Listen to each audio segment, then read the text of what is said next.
March 6, 1944. Clear skies over Brandenburg.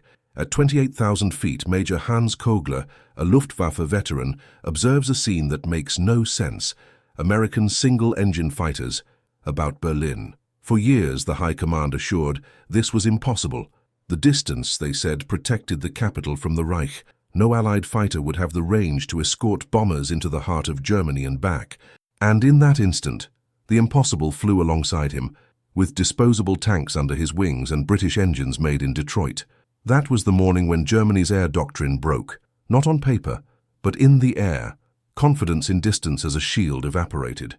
The illusion of technical superiority, sustained by Ace's numbers and Göring's speeches, found its limit in the face of the brutal reality of large-scale American engineering. This video reconstructs that moment. The arrival of the P-51 Mustangs was not just a technical innovation. It was a moral divider, a strategic turnaround, a visual sentence. What seemed unlikely, the enemy's continued presence over the capital, became routine. And for the German pilots, there was no alternative but to face the new nightmare, being hunted over their own home. But before we dive into the technical backstage of this turnaround, there's a statistic that sums up everything that's about to be revealed. In 1943, for every 100 American bombers sent to Germany, almost 10 did not return. It was an aerial roulette wheel. Pilots knew that 1 in 10 would die. Within months of the Mustangs' arrival, that number had dropped to fewer than 3. In military terms, this is not just a reduction in losses. It is the difference between doubt and victory, between collapse and advancement. The Luftwaffe didn't fall all at once. It bled until it couldn't react. And the Mustang was the silent blade that made it happen. If you value this kind of cold, historical, and real-world data-based analysis, consider supporting this work. A like, a subscription, a comment. His every gesture keeps the memory alive and sustains the research behind these stories. Because sometimes understanding a number is all we need to see war definitively. During the most intense years of the air war, one certainty hung over the German command. The skies over Berlin were beyond the enemy's reach. Distance was the natural shield of the Reich. Luftwaffe strategists regarded the territory of the German heartland as an inviolable zone, protected not only by fighter jets and anti-aircraft artillery, but by miles of airspace where no Allied fighter could fly, fight, and return safely. This technical calculation, based on the range of the P-47 Thunderbolt and the P-38 Lightning, structured the entire German defensive apparatus. Munitions factories, refineries, command and communications centers, training camps, and logistics depots were strategically relocated to the German countryside, relying on mathematical protection from distance. Göring, in closed meetings, laughed at the idea of single-engine fighters crossing the skies of Leipzig or Dresden. The generals considered any escorted invasion of Berlin a fantasy, something that would require, according to their engineers, a fighter with a minimum range of 1,500 kilometers on a combat mission, something that, at the time, simply did not exist in the Allied inventory. Based on this trust, the German defensive model became centralized, rigid, and vulnerable. By concentrating critical assets in what it judged to be a geographical sanctuary, the Reich exposed the heart of its war machine to a coup it had not yet known. The technical superiority of the Luftwaffe, built with glory since the Blitz on London, became a house of cards resting on a fragile assumption that the enemy would never be able to alter its own limits. The mistake was not considering that, on the other side of the Atlantic, the boundaries were being redrawn with steel, impregnated paper, and mass production. While the Germans relied on doctrine and distance, the Americans relied on numbers. By January 1944, the United States was already producing on average 2,500 aircraft per month, 500 of which were long-range fighters alone. In the same period, Germany struggled to assemble 800 aircraft monthly, with a shortage of engines, pilots, and strategic materials, such as aluminum and magnesium. The difference was more than quantitative. She was philosophical. The Luftwaffe depended on the genius of a few, the aces, the engineers, the accumulated experience. The USAAF relied on logistical planning, industrial standardization, and collective strength. One country bet on 50 drivers with 200 wins. The other bet on 5,000 pilots with 200 hours of flight time. And it was this scale, this power of replication, that began to stifle the German model. Nazi commanders ignored reports that warned of the growing presence of Allied fighters at deeper and deeper points. They preferred to believe that they were observational errors, confusion with P-38s or isolated cases. But the data was inescapable. In February, the bombers began to reach farther and with more protection. Something had changed. And it wasn't just the range, it was the standard. By 1944, the United States had more than 150,000 aircraft in active production or operation. Germany, in the same year, would reach just over 39,000. The ratio was almost 4-to-1, but more impressive than the volume was the consistency. Every Mustang left the factory with interchangeable parts, disposable tanks, and optimized maintenance. The Luftwaffe, on the other hand, adapted what it could, improvised in the field, and saw its front-line flying planes damaged for lack of replacement. Here, a necessary pause. In 1944, the United States was already producing more aviation fuel per month than all of Germany in an entire year. And that's the kind of number that defines the outcome of a war. If this statistic impresses you, write a word in the comments that represents it. Logistics wins, absolute power, or unbelievable. Because it is in this type of data, silent but lethal, that the collapse that was to come lives. While the skies over Berlin seemed clear, American bases in Italy, England, and North Africa were transformed into launching pads for a new era of air warfare. The Mustangs hadn't arrived yet, but the targets were already marked, the maps updated, and the tanks ready to be dumped under wings that would fly too far to ignore. The Luftwaffe's confidence was intact, but for a short time. Because by the time the first Mustang crossed the sky of Berlin, it wouldn't just be a new fighter plane. It would be the end of a whole doctrine based on distance as defense. And that moment was closer than the Germans had ever imagined. For most of the war, the Luftwaffe operated under an unshakable conviction. It dominated the skies of Europe. It was an air force forged not only in technique, but in myth. His aces bore kill marks in numbers that seemed unreachable, 100, 200, some surpassing the 300 enemies killed. They were figures elevated to national symbols, used as living propaganda of the power of the Reich, and the doctrine that shaped them was equally revered. In the air, the Luftwaffe had invented a new combat vocabulary. The Finger Four formation, 4 fighters arranged like fingers of an open hand, offered flexibility, mutual cover, and tactical superiority over the rigid formations of the Allies at the beginning of the conflict. This tactic, combined with the clever use of energy and altitude, allowed experienced pilots to choose the optimal moment to attack or escape while preserving kinetic advantage. The single-engine fighter, primarily the Bf-109 and later the FW-190, was treated as an extension of the pilot, not as a standardized platform. Each aircraft was adapted, modified, adjusted to the combatant's flight style. The Luftwaffe fought with surgical precision, like a fencer against a swarm. Until 1943, the numbers seemed to confirm this confidence. On missions over France and North Africa, the Luftwaffe's loss rates were tolerable, and Allied bombers suffered catastrophic casualties. The air battle over Schweinfurt and Regensburg, for example, caused Americans such high losses, more than 60 B-17s shot down in a single day, that many believed the daylight bombing strategy was doomed. This reinforced, within the German command, the idea that the doctrinal model worked. While the enemy was slaughtered in droves, the Luftwaffe survived, even with limited resources. This belief crystallized into strategic arrogance. The German High Command began to reject suggestions for change. Innovations such as twin-engine fighters, increased armor, or transition to jet fighters were viewed with suspicion or simply delayed. The doctrine was working. Why mess around? But this illusion ignored a determining factor. The opponent had changed. The war that the Germans were winning was one that no longer existed. While the Luftwaffe perfected its 1940s tactics, the Allies invested in standardization, mass formation, and logistical innovation.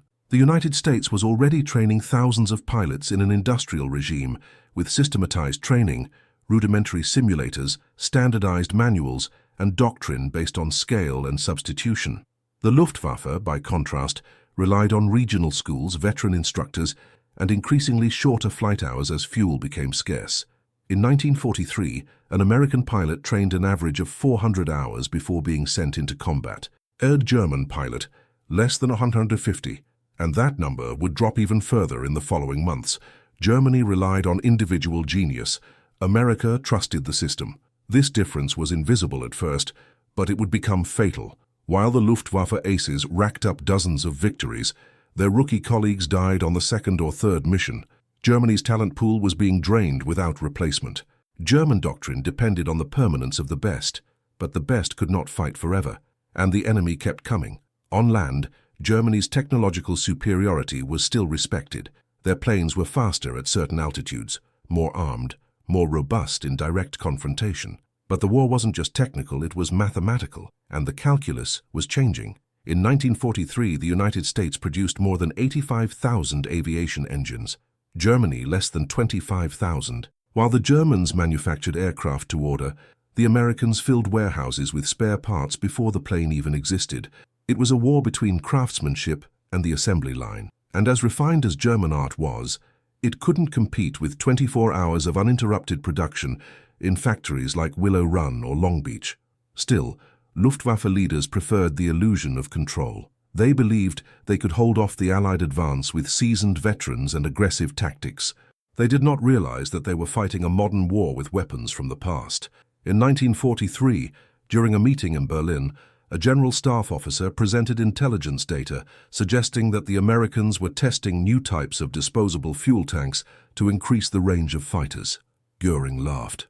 He called it a cardboard solution, and he closed the matter. The future was already in motion, and Germany, stuck to the victories of the past, did not see the moment when the war began to slip through its fingers. But the final warning would not come from the reports. It would come from the heavens. In the next part, we'll look at how a simple change in the flight profile of an American fighter turned into the Luftwaffe's logistical nightmare and began the process of disintegrating its combat doctrine. For much of the war, the most lethal weakness of American strategic aviation was known to both sides and exploited with precision by the Luftwaffe. The problem was simple. The bombers could go far. Escort fighters do not.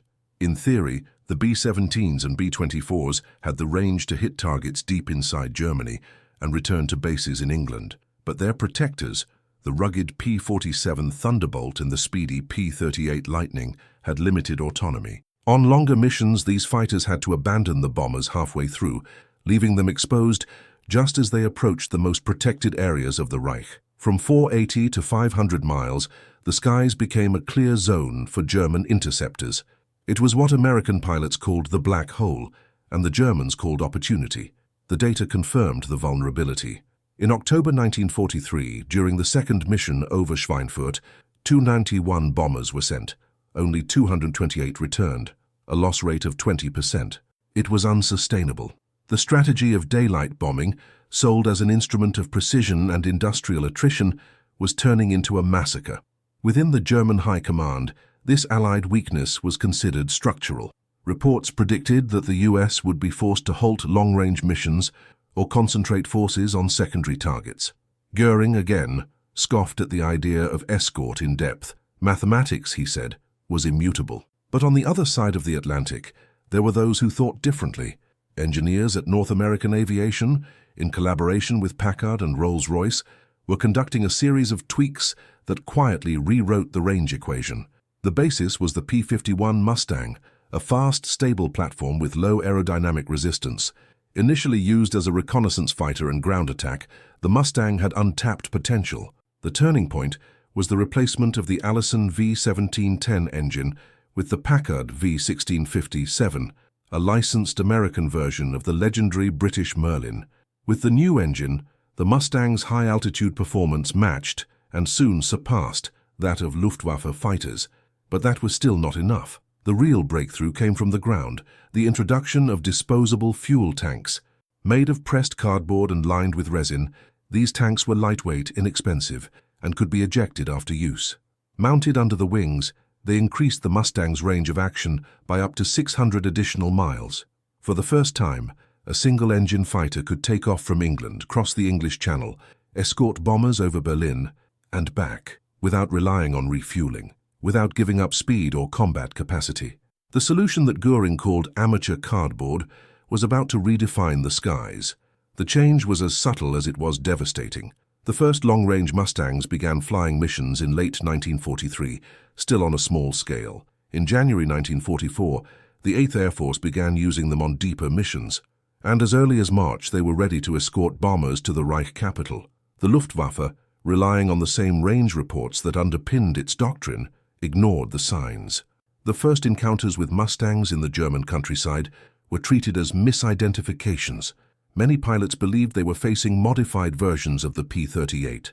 Others felt that the Americans had moved fighters to forward bases, which would be untenable. The idea that Allied single-engine fighters could fly to Berlin, fight and return without direct logistical support was considered absurd, but the reality was changing. In less than 2 months, the number of bombers escorted to the final target jumped from 40% to more than 85%. Losses began to fall. Allied formations became more organized, and the Germans began to encounter armed resistance where they had previously hunted freely.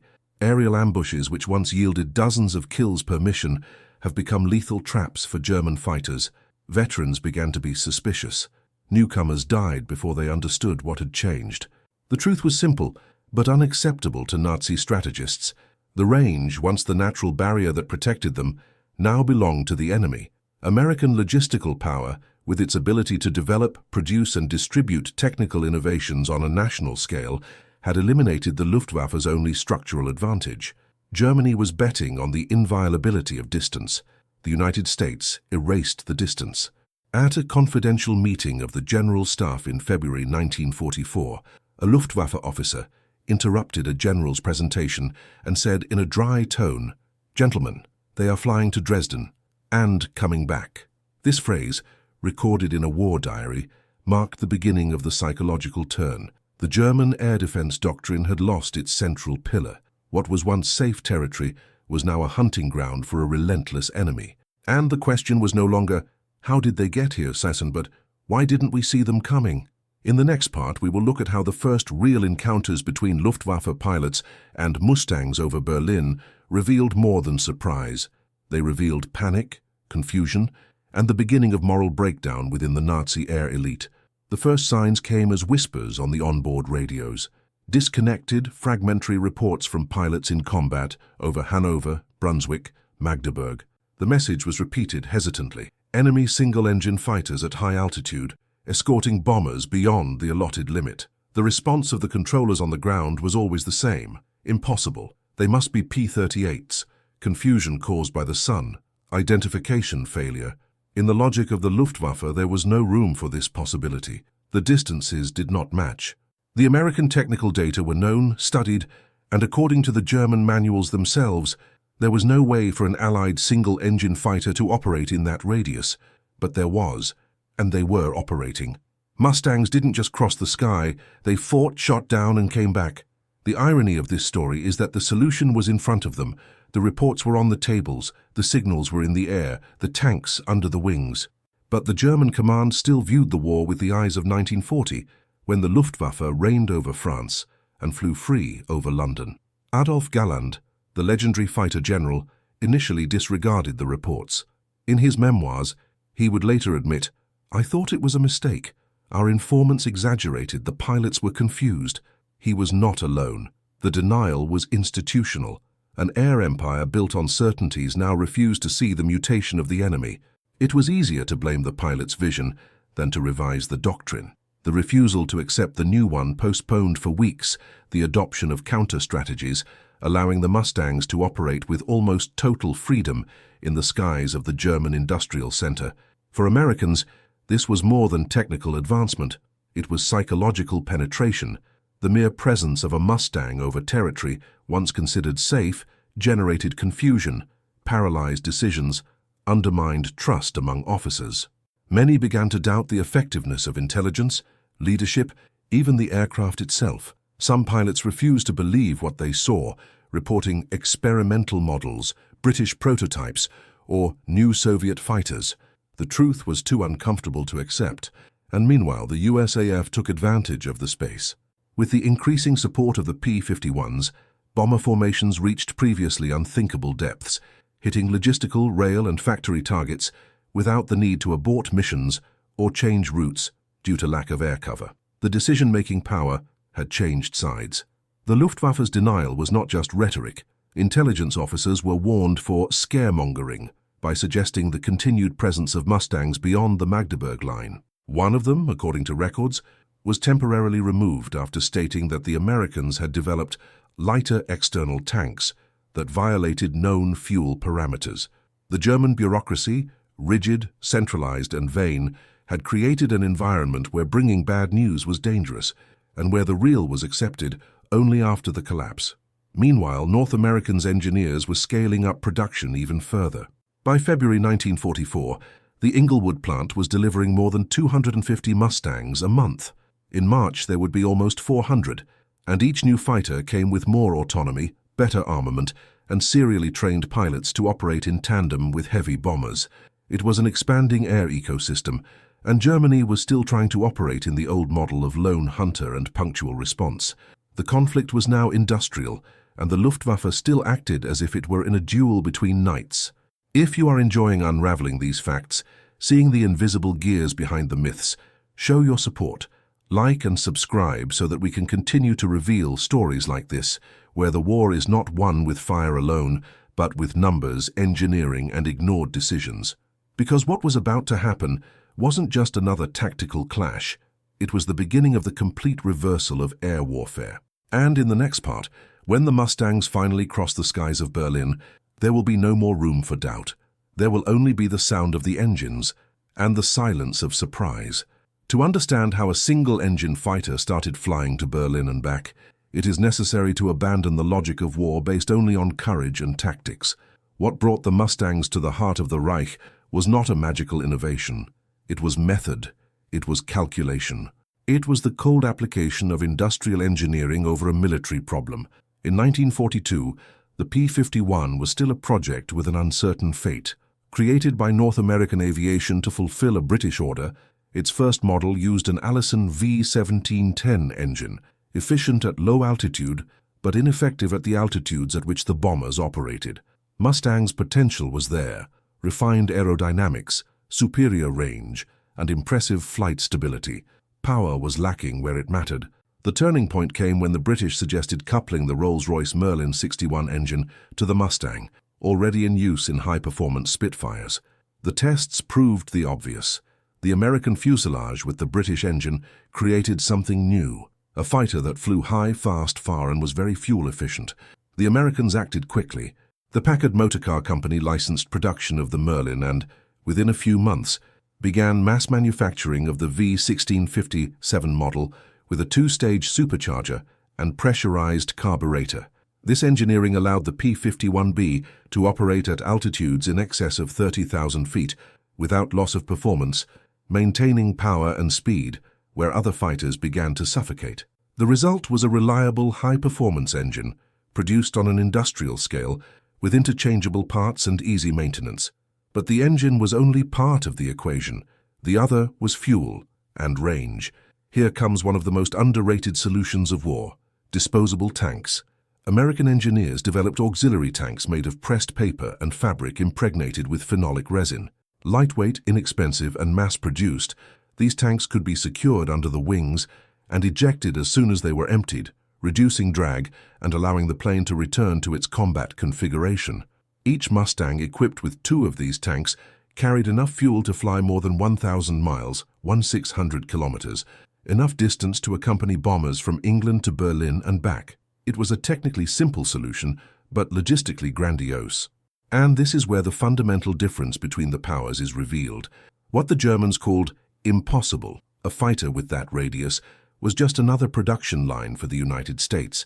While German factories were bombed and forced into improvisation, the lines of Packard, North American, and Ford operated 24 hours a day. It was not uncommon for hundreds of Mustangs to be produced in a single week. Each one came out with the same engine, the same tank system, the same assembly standards.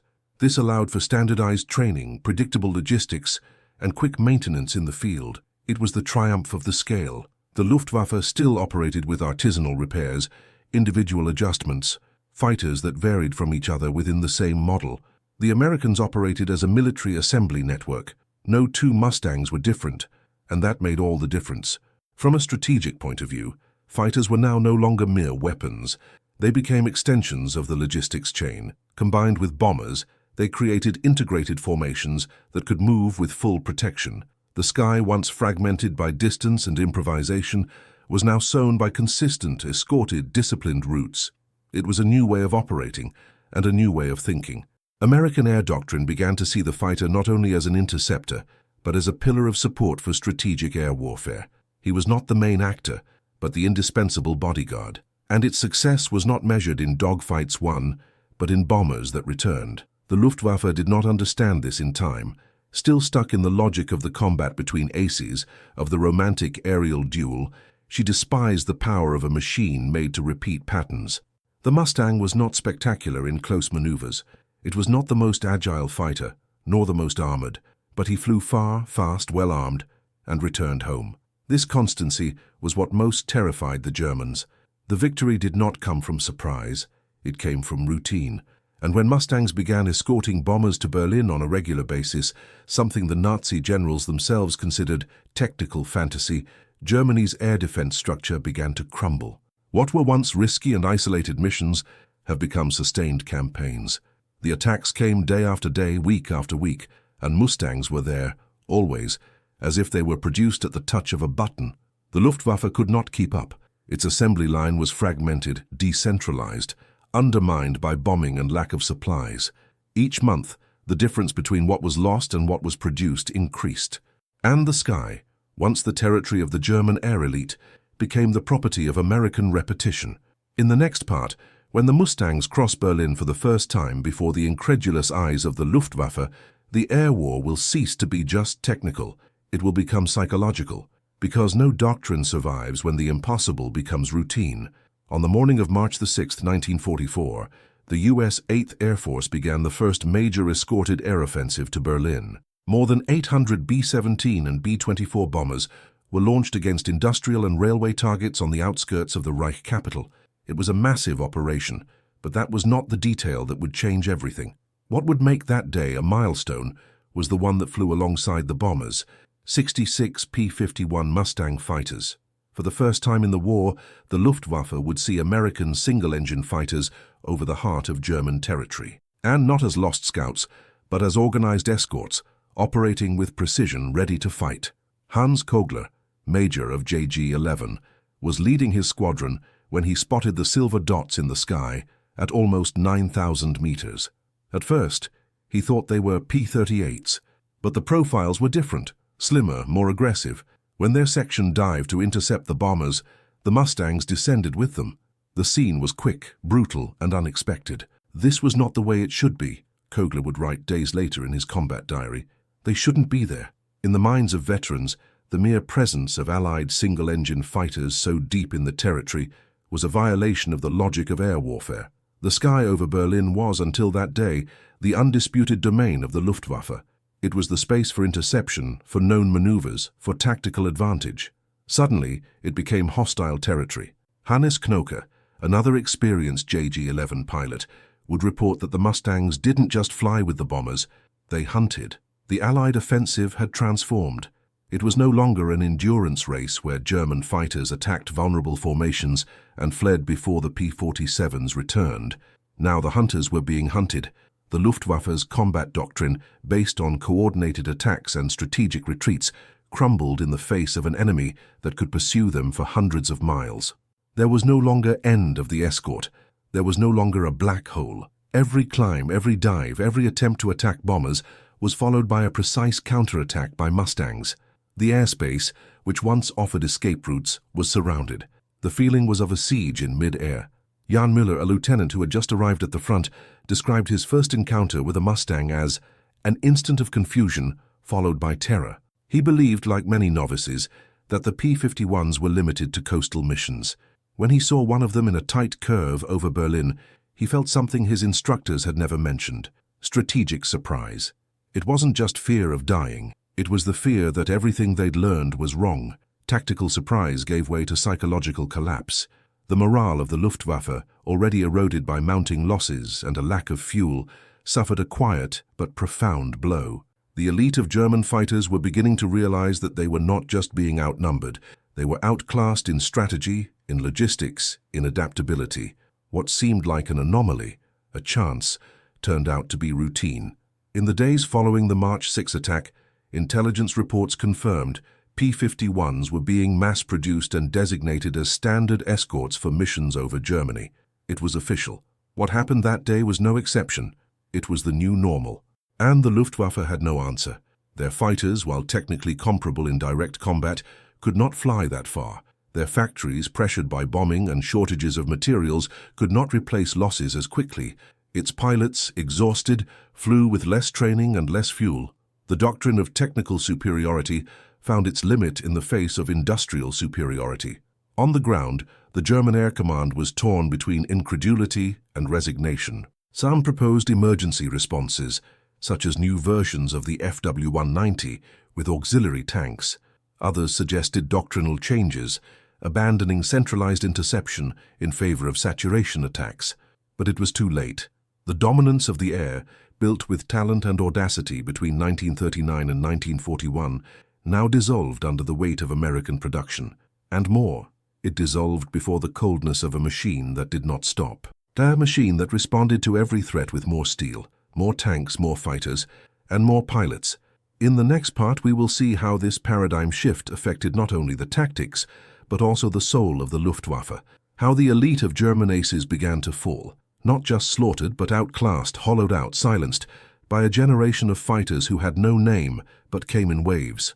After the March 6th attack, the first reactions within the Luftwaffe High Command were one of restraint. Not military, but political. Hermann Göring, still clinging to the prestige he had left, issued explicit orders that reports of enemy single-engine fighters over Berlin should be treated with discretion. Officially, Mustangs did not exist in that theater. They were rumors, exaggerations, misidentifications, but on the airfields, in the pilot barracks and in the field hospitals, the truth was uncontrollable. The number of interceptors shot down increased. So did the number of bombers returning to England. The equation was reversed, and the enemy that was supposed to disappear after 500 miles was circling over Leipzig, Dresden, and now Vienna. Adolf Galland, a fighter general and respected veteran, brought his superiors a dossier with direct evidence, combat footage, remnants of American external tanks, and testimony from multiple aces confirming the new escort pattern. Instead of receiving reinforcements, he was silenced. Göring accused him of pessimism, moral sabotage. "If Mustangs can fly all the way to Berlin, then we are no longer the Luftwaffe," Galland said in response. He had no idea how literal that sentence would become. The confidence, which had sustained the Luftwaffe's flights even in the face of scarce resources, was now crumbling. Pilots began writing false reports. Aborted missions were justified by mechanical problems. Encounters with enemy fighters did not mention the type. Some lied to their colleagues, denying having seen Mustangs, in the hope that it was really a collective hallucination. The truth had become dangerous. To admit it meant to recognize that everything had been built on sand. The collapse of the doctrine did not come with a bombardment. It came with silence, with the embarrassment of seeing the impossible happen and being forced to pretend that nothing has changed. A veteran of JG-26 recorded in a letter, "Before we saw our enemies from the back, now they are waiting for us head-on." The Luftwaffe elite, which had been the pride of German propaganda, now faced an impersonal, mass-produced, mass-trained adversary who did not need to be a hero to win. It was the triumph of the system over talent. What the Germans called fair combat had become a slaughtering machine. The number was brutal.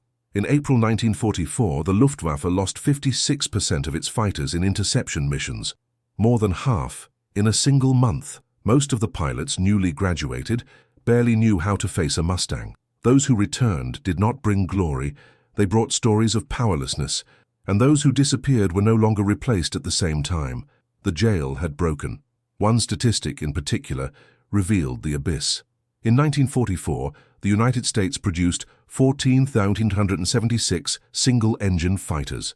Germany in the same period produced 7,540, a difference of almost double. But even more shocking was the fact that the average flight hours of an American pilot before combat was 425. That of a German pilot in the same year had fallen to 110. The Luftwaffe went into combat with fewer fighters, fewer pilots, and less experience, against a force that was growing, learning, and adapting every week. If this data surprised you, write in the comments, "Logistics wins," because the war that was previously decided by boldness was now won by delivery, by scale, and by available fuel. And that was what Germany could no longer manufacture. The psychological breakdown has become structural. Units began asking for permission to retreat before engaging in combat. Generals contradicted each other in reports. Some accused the pilots of cowardice, others said they were being sent to sacrifice. The system was broken from within. It was no longer a question of winning, it was a question of holding out another day. But the machine on the other side did not stop. And, as we shall see in the next installment, as the Luftwaffe struggled in its internal crisis, the Mustangs were preparing for a new phase of the war, not just escorting but dominating the skies, with numbers, with tactics, and with an impersonality that German heroism was not prepared to face. In 1940, a Luftwaffe pilot needed at least 200 hours of flight time to be considered combat-ready. By 1944, that number had plummeted to fewer than 60, and in some extreme cases, 18-year-olds were being launched into the skies with only 30 hours accumulated, most of them in basic training. It was the last card of a system that was collapsing. The captains knew they were putting young men in the cockpit to die. Technical superiority, no matter how refined, no longer compensated for arithmetic. Air combat had ceased to be a duel and had become a flux, a make-up war. Mustangs flown by men with triple flight hours, operating in squadrons trained to fly in formation, integrated with the logic of bombers, were shaping a new reality. The Luftwaffe, which had once fought with legendary aces, now fought with recruits and hope. The result was predictable. For every 100 new German pilots, 55 were killed or captured in fewer than 7 missions, and even the veterans did not escape. Facing fighters that now controlled altitudes, maneuvered with power at all levels, and operated with doctrinal precision, many aces were shot down by young Americans who would never have won in single combat, but who, integrated into the Allied machinery, were lethal. The P-51 was not only a well-designed aircraft, it was an efficiency multiplier. Its autonomy allowed it to remain on patrol longer. His speed, to choose when to enter and when to leave combat. Its weapon system, which fired stably in concentrated bursts. But most of all, he was always there. The Mustang didn't win because it was invincible. He won because it was inevitable. The data left no room for doubt. In June 1944, the month of D-Day, the Luftwaffe lost 1,400 aircraft. In the same period, the United States produced 2,500 P-51s. It was the account of a massacre, a war where even courage was not enough. The Luftwaffe, despite its experience and engineering, operated in survival mode. Veteran pilots now flew 3-4 times a day. Many slept in their overalls, ready to take off at any alarm. The bases no longer had spare parts. Maintenance was done with cannibalization, using remnants of downed planes to keep others in operation. Meanwhile, American bases in England functioned as logistical centers for an air empire. Damaged fighters were replaced in a matter of hours. Fuel, ammunition, and parts arrived by ships and trains day and night. It wasn't just combat, it was supply. And against this, there was no tactic that could resist. Even classical German formations, such as the four-finger Schwarm, have been disorganized by this new reality. Before, German fighters chose the moment of attack. Now they responded to ambushes. Before, they decided where to fight. Now they were intercepted in their own takeoff areas. German technical superiority, real, indisputable, had been swallowed up by the superiority of production, organization, and scope. A war is not won with manuals. It is won with continuity. And the United States had what the Luftwaffe could no longer manufacture: time, fuel, and substitutes. A downed American pilot was rescued, treated, and often returned to flying within weeks. A lost German pilot was a definite loss of experience, of morals, and of doctrine. And there was a silent symbol of that. While the German aces still customized their fighters with names, colors, and insignia, the Mustangs came standardized, silver, almost anonymous. They did not carry glory. They carried function. Each of them was part of a cycle. And with every Mustang that flew, the more the Luftwaffe disappeared. If Germany's pride was in the skies, it was also there that its hope was buried, because the future was no longer a pilot. It was an assembly line. And in the next installment, when we explore how Mustangs went from escort to dominators, sweeping the skies on independent missions of hunting and destroying, we'll see that it wasn't just the Luftwaffe's present that had been defeated, it was its tomorrow. At the beginning of 1944, Berlin was still breathing with the illusion of invulnerability. Despite the occasional sirens and columns of smoke on the horizon, the Reich capital maintained a routine of symbolic resistance. Its cafes were still open, civilian trains were running, and propaganda continued to paint the war as distant. But all of that began to crumble at the very moment the P-51 Mustangs crossed the skies over East Prussia and arrived over Berlin in formation, in broad daylight, escorting bombers as if flying over the Nevada desert. The constant presence of these fighters has turned the capital's airspace into a continuous war zone. What had once been an intermittent campaign, limited by escort range, became a persistent, deep offensive, capable of hitting targets with precision and coming back with minimized losses. Mustangs began flying full penetration missions, protecting the B-17s to the limits of the mission and countering German fighters with surgical aggressiveness. The difference was visible from the ground. In March, more than 500 bombers reached the outskirts of the city. In April, that number jumped to nearly 1,000 in a single day, and along with them, more than 600 escort fighters. It was a moving air wall. The sound that hung over Berlin was no longer the tense silence of radar, but the constant hum of engines in formation. The Luftwaffe, already torn apart, tried to resist. Entire squads were called in to protect the capital. But every time a German fighter took off, there were already Mustangs waiting. The skies were mapped, the routes anticipated, the interception patterns broken. It was as if the city itself was being watched from the inside out. Civil aviation was disrupted. Airmail ceased. The party's elite stopped flying, and even medical transport flights started to operate only at night, and with special authorization. The radars, overwhelmed by multiple simultaneous formations, began to fail. Signs were confused. False alerts were common. At times, the Luftwaffe reacted to phantom formations, while real ones advanced on factories, power stations, train stations, and ammunition depots. There was no longer a sense of safe space. The German interior, hitherto treated as a rearguard, was now the new front. The very geography of the war had been redefined.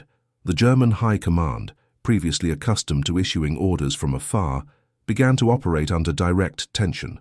Reports show that by May 1944, transmissions between regional commands and Luftflotte 1 had increased by 300%, with contradictory orders, urgent appeals for reinforcements, and desperate requests for fuel. None of this changed the equation, because Mustangs didn't come alone. They came with doctrine, they came with supplies, they came with guaranteed fuel and organized maintenance, and they came in series. With each formation that left, another was already preparing to take on the mission. A continuous cycle, which emptied the German capacity for reaction without giving time for regrouping. By June, Berlin had ceased to be a symbol. He had become a target, and not just military, but psychological. The impact on the streets was immediate. Children stopped going to school for weeks. Tram lines were interrupted. Shelters began to fill up even before the attacks began. The population, previously disciplined, now reacted with panic and disorganization. The bombs did not fall only on strategic targets. They fell on the idea of control. They fell on the myth that the capital of the Reich was unreachable. And through it all, Mustangs reigned. They escorted the bombers accurately, pursued any attempt at reaction, and still remained on patrol even after the attacks were over. There were recorded instances of Mustangs attacking military trains, fuel trucks, and even small airfields on the way back, as if flying with a complete map of the enemy rear. A German air defense official, in an internal report, wrote, "It's as if they know where we are before we know it ourselves." This phrase, recorded in June 1944, sums up the new stage of air warfare. It was no longer about responding to attacks. It was about being anticipated, dominated, aborted. And in the next part, when we look at the final tactical collapse of the Luftwaffe and the transition of the Mustangs from escorts to hunters, we will see how American supremacy has gone from reaction to total offensive, operating not just to protect but to destroy, with method, with data, and with surgical precision, because in the end, Berlin did not fall to the ground. She collapsed into the sky. From the earliest days of the war, the Luftwaffe cultivated an image of aggressive and audacious force. Its heavy fighters, such as the Bf 110, were given the name Zerstörer, destroyers. His aces racked up dozens, sometimes hundreds of victories, hunting bombers in coordinated groups, dictating the pace of combat, choosing when and where to strike. But that time had passed. With the arrival of Mustangs in the heart of Germany, the Luftwaffe ceased to be the predator. She became the prey. The skies once dominated by German fighters were now traversed by organized patrols of P-51s, flying in pairs, trios, full squadrons, anticipating enemy formations, ambushing them before they even reached the rendezvous point with the bombers. It was a type of air war that German doctrine had not foreseen. The Mustangs did not expect the approach of the FW-190 or BF-109. They went up to the meeting. They crossed the German routes, intercepted on the way up, chased on the way down. They attacked at the moments of greatest vulnerability, when the German fighter was separated from the formation, when fuel was scarce, when vision was lost amid the smoke of a broken squadron. Hunting had become a chase. In operations such as Big Week, held in February 1944, the Americans showed the world that the strategy had evolved. The bombings were no longer just about destroying factories, they were about destroying the Luftwaffe. Mustangs were given direct orders: shoot down enemy fighters wherever they were found. It was a campaign of aerial annihilation, and it worked. The Luftwaffe's loss rate skyrocketed after March. In April 1944 alone, more than 1,000 fighters were shot down in direct engagements with Mustangs. And it wasn't just in frontal combat, it was on the way to the mission, on the way home, on takeoff, on landing. The P-51s now operated with such wide freedom that they attacked secondary runways, hit taxiing planes, and even targeted makeshift hangars with machine gun fire. The safe space had disappeared. The statistics showed the widening chasm. While each American pilot flew an average of 1.8 missions a day, with full refueling and air intelligence support, the Germans flew 3 or 4 missions with little or no prior information, often being surprised by superior formations. And even if a German pilot survived the fight, there was no guarantee of landing. Many were shot down when they returned. Others, as they tried to escape through already compromised air corridors. Mustangs flew higher, farther, and longer. The logic of reach had been inverted, and with it, the feeling of control. A lieutenant of JG-3, a survivor of an aborted mission over Leipzig, wrote in his diary, "They were there before us, they were there during, and they were there afterwards." There was no going back. The phrase epitomized the psychological terror that was spreading among the German squadrons. It wasn't just a matter of losing, it was the feeling that even if you did everything right, the result was already sealed. The doctrine of superiority, based on aggressive maneuvers, flexible formations, and individual courage, collapsed in the face of the brutal consistency of the Mustangs. The statistics are definitive. Out of every 10 German pilots who took off in May 1944, 6 did not complete 5 missions. The average operational life had dropped to less than 72 hours. Many of the new recruits didn't quite fire a full burst before being shot down. It was a war where individual talent did not save anyone else. And on the American side, repetition became strength. Pilots didn't have to be exceptional. They just needed to follow the protocol, fly in formation, trust the numbers. Each Mustang wasn't just a fighter, it was part of a system that produced, trained, replenished, rotated and replaced, a system that learned. While the Luftwaffe relied on legendary figures to inspire newcomers, the United States bet on standardization. And that's what Mustangs took to the skies: deadly predictability. There was no more room for improvisation. The German driver had no longer chosen the confrontation. He was now chosen by him, and he often didn't make it out alive. In some sectors of the front, Mustangs began to operate as aerial cleaning squadrons, sweeping logistical routes, hunting down transport planes, isolating pockets of air resistance. It was the total denial of air, not just to fight, but to breathe. And all this while Germany lost its production, supply and command capacity. In the next part, we will explore how this aerial collapse was reflected on land. Factories bombed without resistance, trains stopped for lack of parts, cities without defense. Because when the skies fall, everything collapses. And what was to come now was no more air warfare. It was complete domination.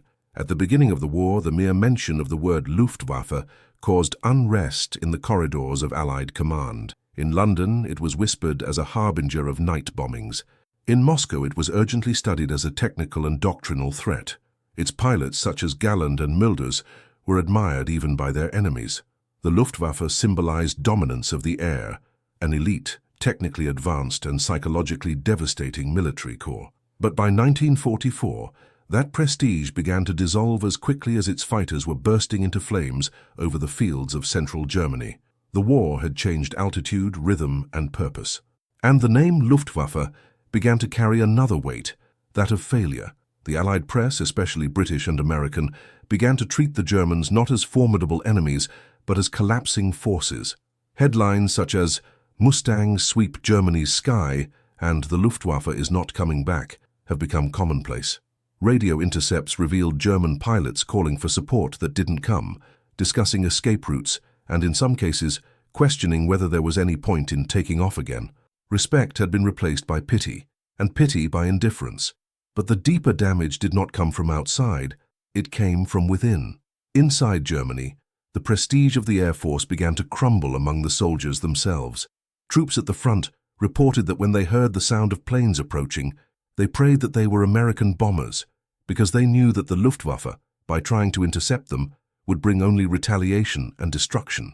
An artillery commander wrote, "The Luftwaffe appears, then come the Mustangs, and what is left is us burying bodies." The symbol of power had become a symbol of disaster. A statistic helps to understand the collapse of reputation. By 1940, the Luftwaffe had 1,600 operational fighters and was producing about 300 new ones a month. By 1944, it was trying to maintain the same front line with fewer than 700 aircraft available, and often with less than half of that in flying condition. At the same time, the United States was producing nearly 2,000 fighters a month. The difference was brutal. For every Mustang lost, 2 more were ready.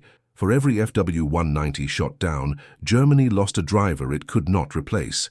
If this difference impressed you, write in the comments, "Absolute power," because behind each number there was a detail. The enemy was not just losing planes, I was losing the sense of fighting. The symbolic fall was evident in events such as the Munich parade in July 1944.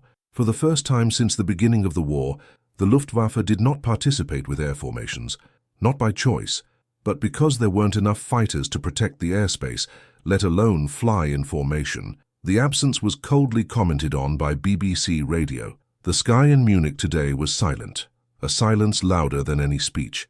This silence was repeated on the front lines. German units began to adapt their plans, assuming they would have no air support. Field reports instructed commanders to operate as if they were fully uncovered. Fear of the sky was now exclusive to the Wehrmacht. An American pilot, interrogated after being shot down and captured, reported being told by a German sergeant, "You dominate the sky, we just wait for the bombing." The phrase reveals more than despair. It reveals the complete change of perception, because the Luftwaffe was no longer a reference. It was a broken promise. The blue-grey uniform, once revered on the streets of Berlin, has come to be associated with failures, avoidable defeats, unfulfilled promises. Nazi propaganda, realizing the risk, tried to redraw the narrative. It turned pilots into martyrs, reinforced sacrifice, and emphasized the unjust conditions of the war. But it was too late. When you lose control of the sky, you lose control of history. The collapse of the Luftwaffe's institutional image was more lethal than any bombshell. Because it wasn't just about armaments, it was about national identity. Germany had projected its glory on air dominance, and now he watched his most symbolic force being destroyed, ridiculed, and forgotten. And in the next part, we'll look at how that power vacuum was filled. Because while the Luftwaffe dissolved into myths and silences, Mustangs took on a new role, not just as fighters, but as messengers of the end, connecting all the dots in the chain of destruction, from the sky to the ground. Even when the skies of Germany had already ceased to belong to the Luftwaffe, the High Command refused to see the new reality. Doctrinal pride, fueled by years of lightning victories and an unwavering belief in German technical superiority, created a strategic bubble that delayed, and in some cases prevented, crucial changes. By 1944, field operational reports made it clear conventional fighters were no longer enough. The FW-190 and Bf-109, no matter how well piloted, could not compete with the speed, autonomy, and quantity of the P-51s. The Luftwaffe needed a revolution, not adjustments. But the Central Command did not agree. Adolf Galland, General der Jagdflieger and one of the most respected aces in German aviation, knew this. His memos to the top brass became increasingly direct. On several occasions, Galland recommended that the Messerschmitt Me-262 be prioritized as a pure high-speed interceptor fighter, taking advantage of its superiority as a jet in horizontal flight. But Hitler had another idea. In his view, the Me-262 was supposed to be a light bomber, capable of carrying bombs at supersonic speed. It was an insistence that turned a cutting-edge innovation into an operational failure. Months were wasted adapting aircraft to a role they did not perform well. When it was finally accepted as a fighter, the time had already passed. Only 200 Me-262s were operational by mid-1945, not enough to change any trend. At the same time, other proposals, such as increased production of the Tu-152, urgent standardization of interchangeable engines, and more flexible tactical use of reconnaissance aviation, were ignored. The Luftwaffe no longer listened to its technicians. What drove decisions now was politics, hierarchy, and above all the fear of admitting error. Strategic inertia killed any chance of an effective response. Officers such as Johannes Steinhoff and Hannes Trautloft also tried to alert the high command. In crisis meetings, they suggested the complete restructuring of fighter units, the merger of emptied groups, and even the use of mobile bases further north, out of direct range of the bombings. All of this was shelved. The bureaucracy's response was to create new decorations, intensify propaganda, and increase executions for cowardice in combat. While the United States invested in technical training and production, Germany invested in indoctrination. It was a war that the Luftwaffe no longer knew how to fight, and time, his greatest invisible enemy, ran fast. The American assembly line put 70 Mustangs a day into the skies. Germany, in the best of weeks, was able to assemble 20 operational fighters, many of them with reused engines, incomplete paint, and improvised armaments. The discrepancy was so absurd that U.S. Air Force technicians inspecting factories captured in 1945 reported that Germany still made airplanes as it made pianos, by hand, carefully, but without rhythm. Meanwhile, the P-51s continued to hunt, protect, neutralize. With each week without a German reaction, the air structure of the Reich shrank. But even so, the official discourse insisted, victory will come with secret weapons. The same arrogance that had led Germany to underestimate the range of bombers now prevented it from adapting its doctrine to the new reality. And this rigidity paid for itself in lives. The young pilots rushed to the front no longer received full training. Many flew with a few hours in simulators, without understanding the basic evasion maneuvers, without training flight experience, without a chance. Galland, witnessing this collapse from within, wrote, "The Luftwaffe has not been defeated in the air. She was betrayed on land." The phrase summed up the drama of an air force that had the talent but not the vision, that he had the plane but not the decision, that had the urgency but not the humility. And when they finally tried to react, it was too late. Because on the other side, the United States was already planning the next stage, and it wasn't about air combat anymore. It was about absolute dominance. In the next part, we will see how the P-51 Mustang has ceased to be just a weapon and has become a symbol of a new type of warfare. War where air power not only paves the way, but dictates destiny. War, at its deepest level, is not fought by machines alone. It is decided by men who breathe, bleed, fear, and resist. And in this field, the gulf between the United States and Germany was as vast as the sky that separated them. The American pilot was part of a rotating system. It entered combat with standardized training, mission intelligence, technical support, and, above all, a tacit return clause. Upon completing a set number of missions, usually 25, later 30, he was taken off the front line. He gained rest. He returned as an instructor. He had a name, a face, an expectation. It was treated as a resource to be preserved. The German driver, on the contrary, was treated as a number to be replaced. A number increasingly scarce. There was no rotation. There was no final mission. The rule was simple: fly until it crashes. The system did not provide for a return. Heroism was institutionalized. Exhaustion was ignored. The recovered letters from officers such as Heinz Nock reveal the emotional corrosion of this doctrine. In 1944, Nock writes, "I don't know how many missions I have completed. I lost count, and I lost hope of telling them to the end." A direct testimony to the ongoing psychological warfare. Meanwhile, the Americans had something that the Luftwaffe could no longer offer: predictability. Flight shifts were scheduled based on weather, health, squadron turnover. The bases offered adequate food, restrooms, post-mission decompression sessions.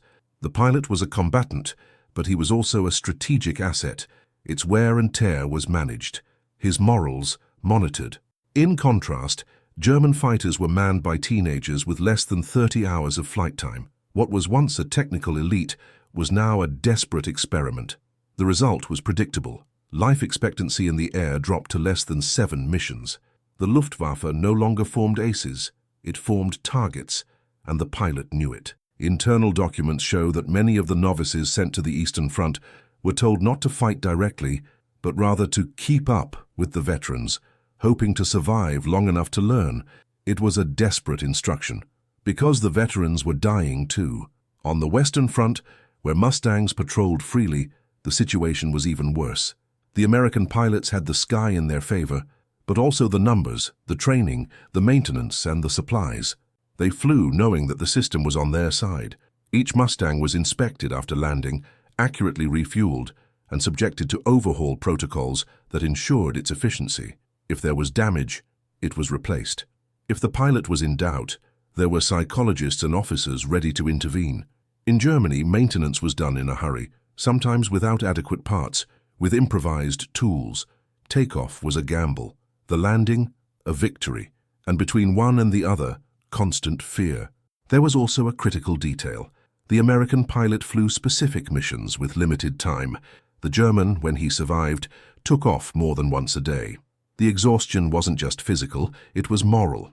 It was the wear and tear of knowing that the effort was useless, that the enemy did not diminish, that refueling would not come, that Germany would not dominate the sky again. Her diary captured at Rechlin Air Force Base features a comment from a mechanical sergeant. For every Mustang that appears, we lose 2 of our own. The account does not add up, and no one wants to do math. It was more than numbers.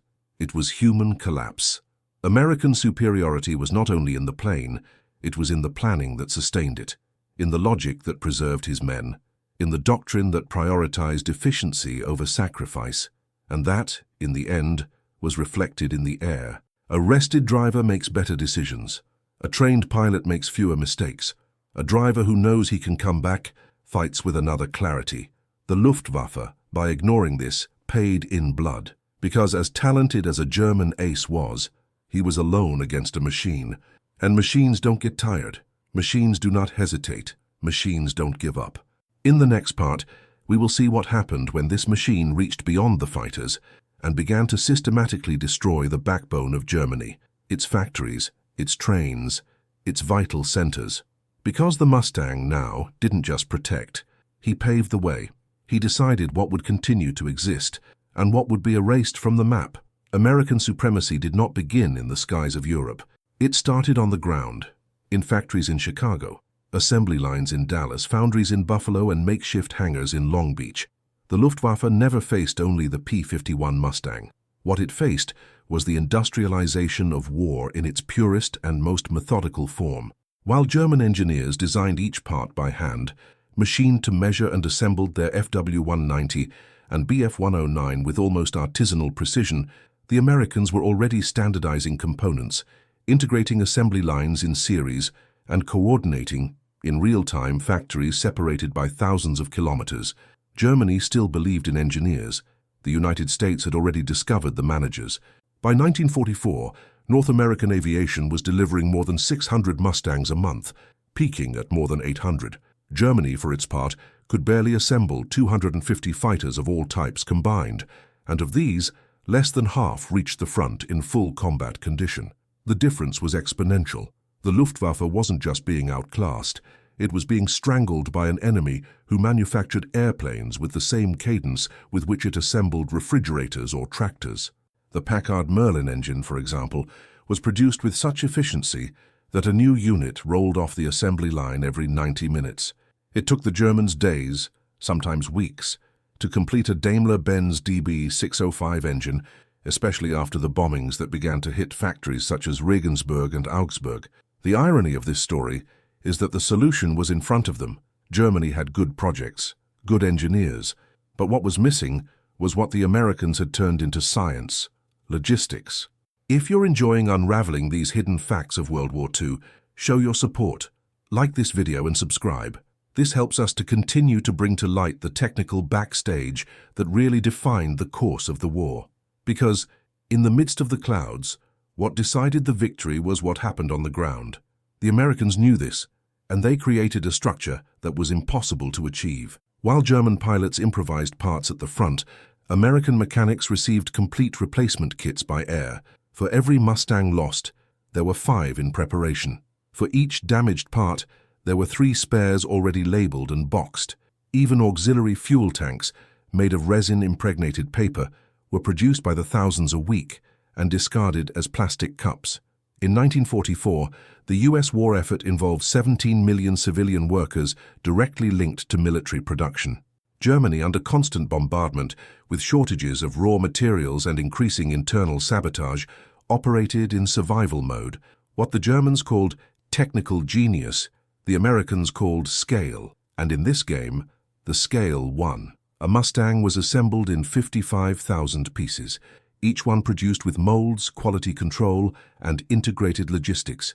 An aircraft left the assembly line already connected to a tracking code, with a manufacturing history and operational destination defined. It was more than production.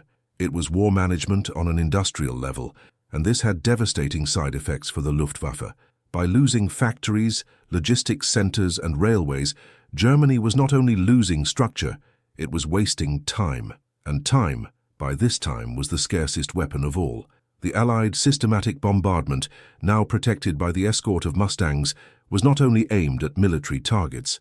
It targeted the invisible infrastructure that supported the German air effort. Repair stations, electrical substations, bridges connecting industrial centers, and ore extraction sites. The war ceased to be frontal and became structural. It was a war that the Germans were not prepared to fight. A report by the OKL, the Luftwaffe High Command, issued in November 1944, coolly sums up the reality. Our losses no longer occur in combat, but in the interval between production and delivery. Airplanes die before they fly.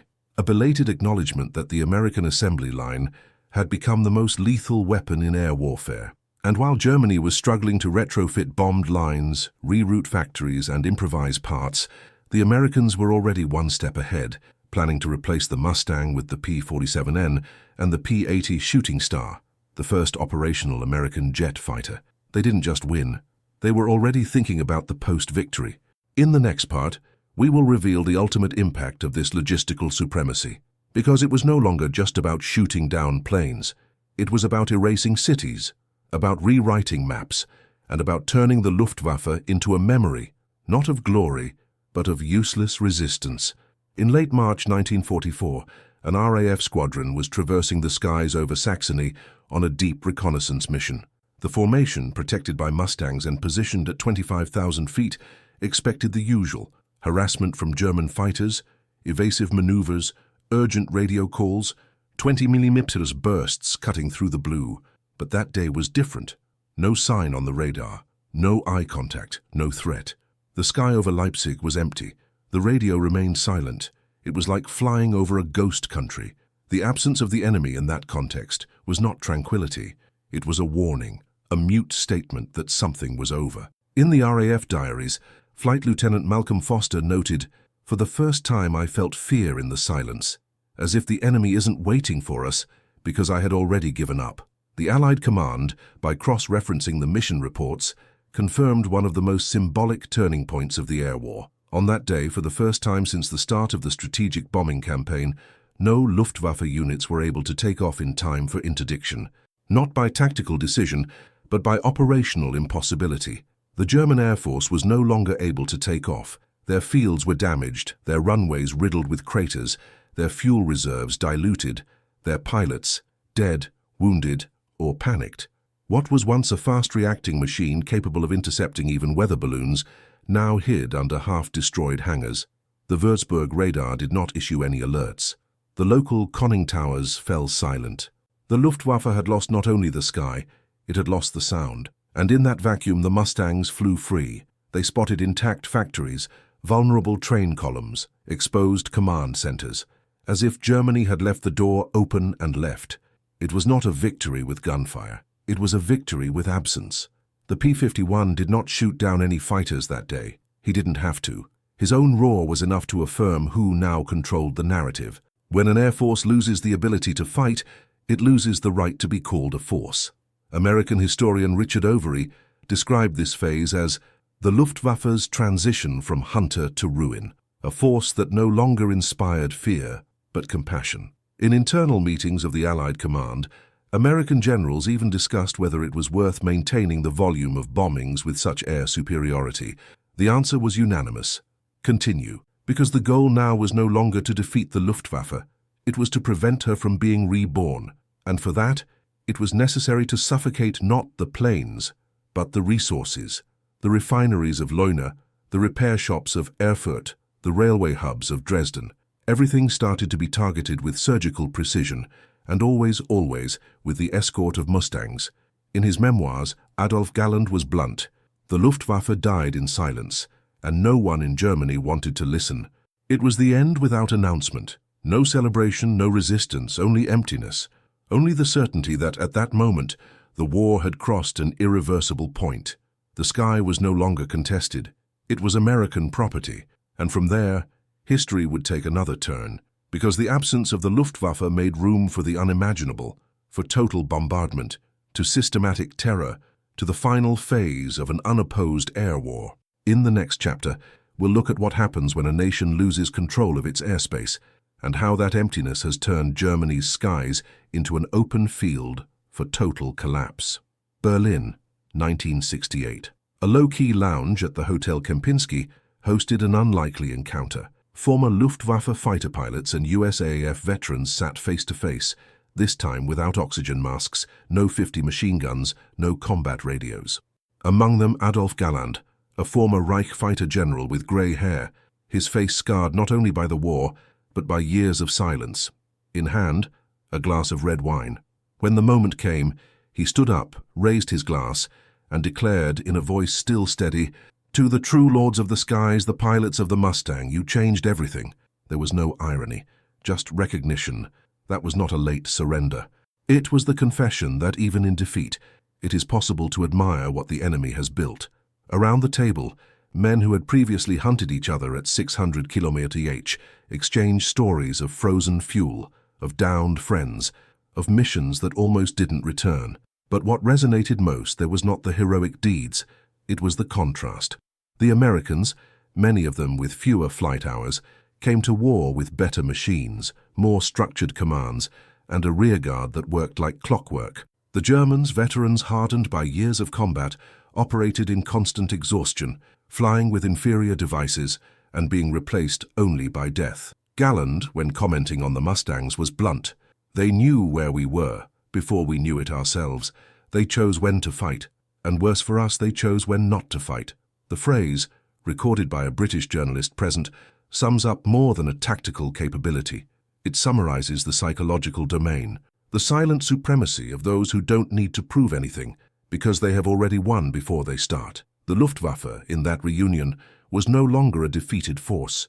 It was a mirror, a reminder that even the most feared can be overcome when they cling too much to old certainties. The Americans listened, some smiled, others just nodded, because they also knew that victory was not born from the heroism of a single pilot, but from the sum of thousands of industrial, logistical, political, and human decisions. An airplane like the Mustang is not born by chance. It is born when an entire nation decides to put engineering at the service of survival. That toast, then, sealed something greater than respect between former adversaries.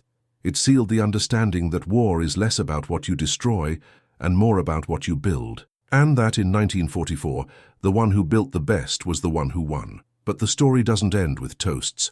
In the next chapter, we will see the invisible cost of this victory, and how, even with air supremacy assured, the skies of Germany still held one last secret, one last maneuver, and one last driver who never returned. The Luftwaffe was not destroyed by a single mission, by a single plane, or by a single pilot. It was eroded from the inside out, slowly, by something far more lethal than enemy fire, the conviction that nothing could touch it. Since 1939, Hitler's air force had seen itself as a natural extension of German superiority, technical, moral, military. The belief that his model was absolute not only shaped his tactics, but blinded his vision. While the United States tested, failed, adapted, and improved, the Luftwaffe repeated. Even as the skies changed before their eyes, the Germans insisted on old answers to new questions. And it is at this point that the real lesson of the air war over Berlin lies. It was not the strength of the enemy that brought down the empire, but the refusal to understand that it had changed. While Germany pinned its hopes on legendary aces and artisanal engineering machines, the Americans built a system, an invisible web of metal, data, fuel, and coordination. A factory of the impossible, where each screw followed the same pattern, where each pilot knew that he did not fly alone. The Mustang was not an isolated genius. It was the direct consequence of an ecosystem where thousands of unknown engineers solved one by one the problems that the Germans said had no solution, where arrogance saw limits of physics, intelligence saw production variables. And this is more than technology, it's strategic culture. The German mistake was not to believe in his planes. It was believing that the enemy would not know how to build better, and even more, that the enemy would not know how to learn. The Luftwaffe bet on pride. The USF bet on doubt. And doubt, the eternal discomfort of those who want to improve, was what allowed the Americans to break the logic of air combat. When the war began, the word Messerschmitt made columns of Allied pilots tremble. When she finished, it was Mustang that the Germans whispered on the radio in panic. This semantic reversal was not born of slogans. It was born of data. By 1944, American aircraft production outnumbered German by nearly 10-1. The Mustang's paper tanks, initially dismissed as fragile, transformed the range. The superchargers of the Packard Merlin engine rewrote combat altitudes. The coordination between radar, logistics, and strategy allowed simultaneous attacks on 4 different fronts. And the Luftwaffe, with all its accumulated prestige, simply could not keep up. It didn't fall in combat. It collapsed due to outdatedness, because when the weather changes, the doctrine that does not change dies. And that is the lesson that remains. The air war over Germany was not just a power struggle. It was an examination of a civilization's ability to listen, learn, and evolve. On the one hand, an air force that saw itself as a legacy of Prussian glory.